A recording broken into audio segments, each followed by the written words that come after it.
శ్రీశక్తి పథకం ద్వారా కూటమి ప్రభుత్వం అయితే మహిళలకు ఉచిత బస్సు ప్రయాణం కల్పించింది. ఈ నేపథ్యంలో ఎక్కడ చూసినా కూడా మహిళలు చాలా సద్వినియోగం చేసుకున్నటువంటి పరిస్థితి నెలకొంది. ముఖ్యంగా ఒంగోలులో ఈరోజు ఒక బస్సులో ఎమ్మెల్యే ప్రయాణిస్తున్నారు. మరి ఎమ్మెల్యే మహిళలతో ఈ బస్సులో ఉచిత బస్సు ప్రయాణం ఎలా ఉందని తెలుసుకోవడానికైతే ప్రస్తుతం అయితే బస్సులో ప్రయాణిస్తున్నటువంటి సిచ్యువేషన్ చూడొచ్చు. ముఖ్యంగా మహిళలు ఎంతో ఆసక్తి చూపిస్తున్నారు. ఏ పనికి వెళ్ళాలన్నా కూడా ఆటోలలో ఇంతకుముందు చాలా జర్నీ భారంగా ఉండేది. ప్రస్తుతం ఏదైతే కూటమి ప్రభుత్వం ఉచిత బస్సు ప్రయాణం కల్పించినప్పటి నుంచి మహిళలు సంతోషం వ్యక్తం చేస్తున్నారు. కొంతమంది మహిళలు ఉన్నారు, మాట్లాడదాం ఎట్లాంటి అనుభవాలు ఎదుర్కొంటున్నారు, కూటమి ప్రభుత్వం పెట్టినటువంటి బస్సు పథకం ఏదైతే ఉచిత బస్సు పథకం ఎట్లా ఉంది అనే అంశం పైన మహిళల అభిప్రాయాలు ఒకసారి తెలుసుకునే ప్రయత్నం చేద్దాం. చెప్పండి అమ్మా, బస్సు ప్రయాణం ఎట్లా అనిపిస్తుంది మీకు? ఉచితంగా పెట్టారు, ముఖ్యంగా ఎట్లా అనిపిస్తుంది మీ ఎక్స్పీరియన్స్? చాలా మంచి ఉపయోగంగా ఉంటుంది అనుకుంటున్నాం మహిళలకి. మీరు చెప్పండి అమ్మా. అయితే మంగమూరు బస్సు లేదండి, మళ్ళీ అల్లాడిపోయాము. మాకు ఇప్పుడు బస్సు పెట్టారు, చాలా హ్యాపీగా ఉంది. బస్సు బాగా ఇదిగా ఉంది. మనం ప్రతిరోజు ప్రయాణిస్తే ఎంతో కొంత డబ్బులు అనేవి మనం ఎక్కడికి వెళ్ళాలన్నా డబ్బులు అయితే ఖర్చు అవుతుండే. ఇప్పుడు మీ అందరికి ఫ్రీగా పెట్టినటువంటి పరిస్థితుల్లో మీకు నెలకు ఎంతవరకు ఆదాయ అవకాశాలు కనిపిస్తుంది? ఆదాయమే కదా, ఇప్పుడు బస్సు మాకు ఉంది కాబట్టి ఉచితంగా మాకు ఆదాయమే కదా. ఇదివరకు బాగా ఇబ్బంది పడ్డాం సార్.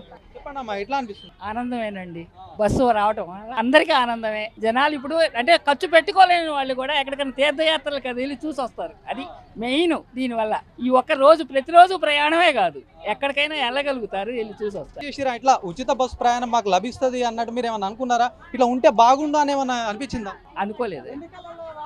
వాగ్దానం చేసిన తర్వాత తప్పకుండా అనుకున్నాము, వచ్చింది, అలానే వచ్చింది. ఎన్నికల్లో వాగ్దానం చేశారు కదా, మేనిఫెస్టోలో పెట్టినట్టే అట్నే వచ్చింది. చాలా సంతోషంగా ఉంది. మొత్తానికి మహిళలు చాలా సందర్భాల్లో కూడా ఆనందం వ్యక్తం చేసినటువంటి పరిస్థితి. మాట్లాడదాం మహిళలతో. బస్సులో ఉచిత బస్సు ప్రయాణం ఎలా ఉంది అనే అంశం పైన ఒకసారి ఎమ్మెల్యేతో మాట్లాడదాం. ఎమ్మెల్యే విజయ్ కుమార్ గారు ఉన్నారు, మాట్లాడే ప్రయత్నం చేద్దాం. సార్ చెప్పండి, ముఖ్యంగా మహిళలకు ఒక పెద్ద వరం లాగానే కనిపిస్తూ ఉంది. చాలా మట్టుకు ఆనందం వ్యక్తం చేస్తున్నటువంటి పరిస్థితి. మరి ఎట్లా చూస్తారు ఈ పథకం ఇంప్లిమెంట్ అయిన నుంచి కూడా? చాలా మట్టుకు ఈ ఒంగోలు సంబంధించి అంటే ప్రకాశం జిల్లాలో పెద్ద మొత్తంలో 40% మంది ఇంతకుముందు ప్రతి బస్సులో ప్రయాణించేవారు. ఇప్పుడు ఈ సంఖ్య పెరిగినటువంటి పరిస్థితి. అంటే మహిళల ఈ ప్రయాణాన్ని మీరు ఎట్లా చూస్తారు? ఇది ఫ్రీ బస్సు మహిళలకి అనేది చాలా మంచి స్కీమ్ అండి. అంటే మీరు ఏదో ఫ్రీ అనుకుంటున్నారు, కానీ అసలు వాళ్ళ మహిళల జీవితాలే మార్చే స్కీమ్ ఇది. ఎలాగంటే మామూలుగా బడుగు బలహీన వర్గాలు, పళ్ళు అమ్ముకునే వాళ్ళు, కూరగాయలు అమ్ముకునే వాళ్ళు చాలా మంది ఉన్నారు. సో వాళ్ళు అంతంత మాత్రం వాళ్ళకి ఇన్కమ్ వస్తుంది. మీరు ఎంత చూసినా కానీ ఏమవుతుందంటే బస్సు ఛార్జ్ ఫ్రీ అనేది కదా, అది వాళ్ళకి ఇన్కమ్ డబ్బులు ఇచ్చినట్టే లెక్క. నాకు తెలిసి మినిమం ఫీ ఒక 20 రూపీస్. చాలా ఊర్లలో 80 రూపాయలు ఉన్నాయి, 60 రూపాయలు. ఉదయం సాయంకాలం వస్తే 100 రూపాయలు. 100 రూపాయలు ఇంటూ 30 రోజులు అంటే 3000 రూపాయలు. అంటే మహిళలకి 3000 రూపాయలు, 1500 అలా ఇచ్చినట్టు లెక్క. అదే కాకుండా మహిళలను ప్రోత్సహించినందుకు ఈరోజు ఏంటిదంటే ఏదైనా పెళ్ళిళ్ళకి వెళ్ళినా కానీ ఎక్కడ వెళ్ళాలన్నా కానీ మహిళలు దీన్ని ఫ్రీగా వాడుకుంటా ఉన్నారు.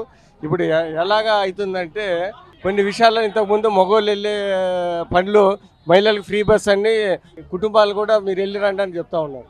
సో అందుకని అన్ని విధాలుగా అంటే బేసిక్గా ఏంటిదంటే ఇన్కమ్ వాళ్ళకి ఆర్థికంగా ఆదుకున్నట్టు లెక్క.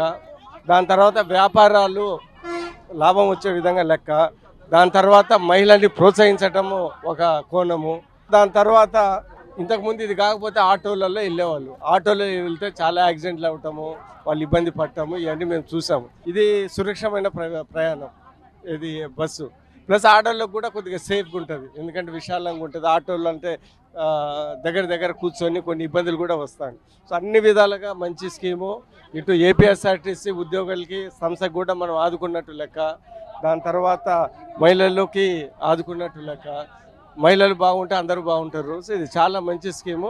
చాలా అనుకునే దానికన్నా చాలా మంచి స్పందన వస్తుంది. అంటే మీరు మహిళలతో ప్రయాణం అంటే ఎక్స్పీరియన్స్ ఎట్లా ఉంటుంది, మహిళలు ఎట్లా బస్సులో ప్రయాణం చేస్తున్న అంశం పైనే మీరు ఒకసారి ప్రయాణం చేస్తే బాగుంటుందని చెప్పి ఇప్పుడు బస్సు వచ్చారా? మరి ఎట్లా అంటే మహిళలు నన్ను ఎలక్షన్ టైంలో అడిగారు, మేమేం అడగటం లేదు, మాకు ఫ్రీ బస్ కావాలని. ఈ మంగమూరు ఈరోజు వాళ్ళకి ఫ్రీ బస్ వేసాం కాబట్టి వాళ్ళు పిలిస్తే మేము వస్తున్నాం. వాళ్ళ ఉత్సాహంతో మేము కూడా పంచుకోవాలని మేము వచ్చాము. మేము వెంకలా వస్తున్నాం కాబట్టి ఆ ఏపీఎస్ఆర్టీసీ అఫీషియల్స్ కూడా పట్టుకొని వచ్చి ఒకసారి ఆనందంగా వాళ్ళతో కూడా ముందుకెళ్దామని నేను అనుకుంటున్నాను. అనిపిస్తుంది ఈ ఎక్స్పీరియన్స్ ఎట్లా అనిపిస్తుంది? చాలా మంచిదండి. లేకుంటే అసలు ఈ బస్ ఫ్రీ బస్ లేకపోతే నేను ఆ ఊర్లోకి వెళ్దామా లేదా అనుకుంటా ఉన్నాను. ఒక విధంగా మమ్మల్ని బతికించినట్టు లెక్క. ఎందుకంటే ఆ మగమూరి ఏ ఫంక్షన్కి వచ్చినా కానీ ఒక 50 మంది ఆడవాళ్ళు వచ్చి ఫ్రీ బస్సు అంటూ ఉంటే ఈ ఫ్రీ బస్సు వేయకపోతే నా పరిస్థితి ఏందో అనుకుంటా ఉన్నాను. ఇప్పుడు బ్రహ్మాండంగా ఉంది. నాకు చాలా నచ్చింది ఈ స్కీమ్. ఫ్యూచర్ లో మరిన్ని బస్సులు పెంచే అవకాశం ఉందా? ఎందుకంటే మహిళలు ఎక్కువ మొత్తంలో యూజ్ చేసుకుంటున్నారు ఈ పథకాన్ని. మరి బస్సులు సరిపోని పరిస్థితి కూడా ఉండొచ్చు. మరి గవర్నమెంట్ ఎలక్ట్రిక్ బస్సులు కూడా పెడతాము ప్రపోజ్ చేస్తామని అంటున్నారు. మరి ఎట్లా ఉంటుంది అప్పటికి? అంటే నేను పేపర్లలో నాకు తెలిసింది ఏంటంటే ఒక 1500 ఎలక్ట్రిక్ బస్సెస్ ఇస్తున్నారు. మేజర్ సిటీస్ మున్సిపాలిటీస్ ఫస్ట్ ఇస్తున్నారు. యాజ్ అ స్కీమ్ ప్రోగ్రెస్ అంతా వెరిఫై చేసుకొని అనలైజ్ చేసుకొని రివ్యూ చేసుకొని గవర్నమెంట్ పరిస్థితి ప్రకారం వాళ్ళు సరైన డిసిషన్లు తీసుకుంటారు. బస్సులు కూడా కొత్తవి తీసుకోవచ్చు. మెయిన్ ఆర్టీసీ ఆర్ఎం ఉన్నారు, ఒకసారి మాట్లాడదాం. సార్ ఎట్లా అనిపిస్తుంది? మొత్తం ఏంది ప్రస్తుతం మహిళల సంఖ్య పెరిగింది కాబట్టి పురుషుల పరిస్థితి ఏంటి మరి? మనకి అంతకుముందు పల్లె వెలుగు ఎక్స్ప్రెస్లో 60 నుంచి 70% ఓఆర్ ఉండేది. స్త్రీ శక్తి పథకం స్టార్ట్ అయిన కాడ నుంచి ఇప్పుడు వరకు కూడా స్త్రీల నుంచి మహిళల నుంచి అపూర్వమైన స్పందన కనపడుతుంది. ట్రావెలింగ్ ప్యాటర్న్ కూడా అంతకుముందు 40% ఉంటే ఇప్పుడు దాదాపు 70% మహిళలు ప్రయాణిస్తున్నారు బస్సుల్లో. అలాగే 30% జెంట్స్ ట్రావెల్ ఉంది. అలాగే పెయిడ్ టికెట్స్ ఫ్రీ టికెట్స్ కూడా మనం చూసుకుంటే ఫ్రీ టికెట్స్ మోతాదు కొద్దిగా ఉండా కానీ పెయిడ్ టికెట్స్లో కూడా మంచి ట్రావెల్ ప్యాటర్న్ కనపడుతుంది. ఓవరాల్గా ఏపీఎస్ఆర్టీసీకి ఇది ఒక శుభపరిణామం. ఎందుకంటే ఓఆర్ అన్ని సర్వీసుల్లోనూ ఇటు పల్లె వెలుగు ఇటు ఎక్స్ప్రెస్ స్త్రీ శక్తి పథకంలో అలాగే అల్ట్రా డీలక్స్ సూపర్ లగ్జరీ వీటిల్లో కూడా ట్రావెల్ ప్యాటర్న్ బాగా పెరిగింది. ఆర్టీసీని ఆదరిస్తున్నారు. ముందు ఆర్టీసీకి ఇంకా మంచి శుభదినాలు ఈ పథకం వలన వస్తాయని మేము ఆశిస్తున్నాం. చూడొచ్చు మొత్తానికి మహిళలు సంతోషం వ్యక్తం చేస్తున్నటువంటి పరిస్థితి. ఎందుకంటే చాలా మట్టుకు ఎన్నో బెనిఫిట్స్ ఉంటాయి, వాళ్ళు ప్రయాణం సుఖవంతంగా ఉంటుంది ఆర్టీసీలో. అట్లాంటి ఆర్టీసీలు ఉచితంగా చేయడం అంటే మొత్తానికి కూటమి ప్రభుత్వానికి ఒకవైపు మహిళలు ధన్యవాదాలు తెలుపుతున్నటువంటి సిచ్యువేషన్. మహిళల స్పందన ఎట్లా ఉందో, ఎమ్మెల్యే బస్సులో ప్రయాణించడం ఇదంతా ఆనందంగా ఉందని వాళ్ళు తమ ఆనందాన్ని సైతం వ్యక్తం చేస్తున్నటువంటి పరిస్థితి. కెమెరా పర్సన్ సందీప్తో శ్రీనివాస్, అభినవ్ భారత్, ఒంగోలు నుంచి.